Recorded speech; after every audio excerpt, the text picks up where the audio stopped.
Hello hi friends नमस्कार सांस मम किचन को आपण मानक स्वागत।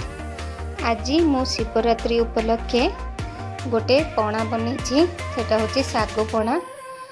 या देखिया को जेमती सुंदर और खाइबा मते सेपरी हेल्दी एपरी भाबर बनै कि खांतु देखिबे दिन सारा पूरा एनर्जी फुल रहिबे भोक लागबनी पूरा।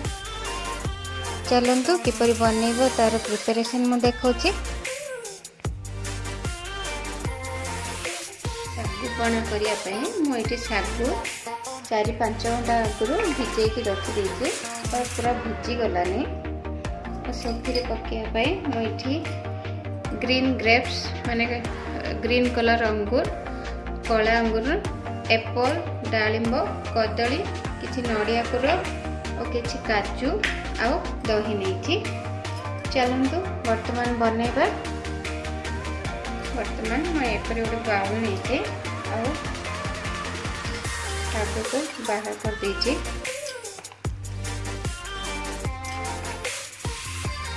मुझे 200 ग्राम सागु नहीं आपण क्वांटिटी आपण हिसाब से नहीं पारंती। से दही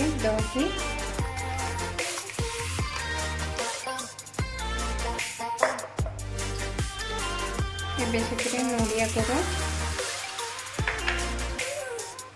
कदली काजू sorry Apple grapes green grapes आउ डालिंब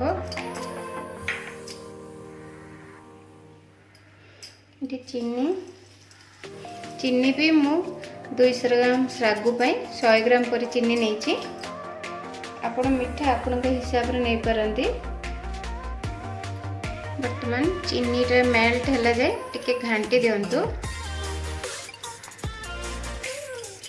एपरी भाव में बने की खांतु देखिबे उपवास रे बहुत भल लागिबो।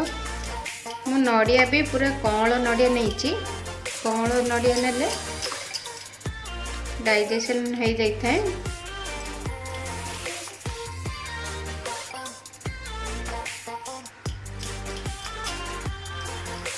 या को हमें 10 मिनट रेस्ट रखिबा ताकि चीनी टा भल से मेल्ट हो जिवो और तापरे सर्व करिबा।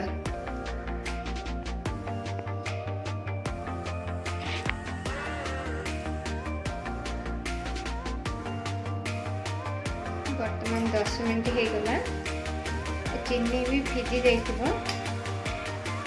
इबे हम सेतिरे किछि काजू आपण चाहिले किशमिश भी पकई पारंते। काजू पकई देते ये सर्व करबा। आपण चीनी जगह मिश्री भी यूज कर पारंते। एपरी बने की खांतु देखिबे दिन सारा पूरा एनर्जी फुल रहबे और पेट भी ठंडा रहबो। एपरी गोटे ग्लास में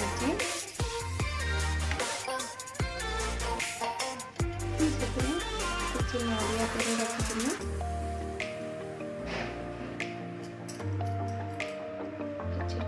डालिंब ऊपर को गार्निशिंग कर दे ताकि देखिया को बहुत एट्रैक्टिव लगे।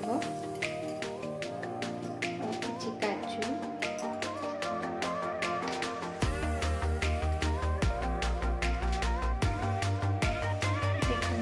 वर्तमान प्रस्तुत होगा हमारा सागु पणा। बहुत इजी और सिंपल बना के खातु केमी लगे कमेंट माध्यम बनइबे। नमस्कार।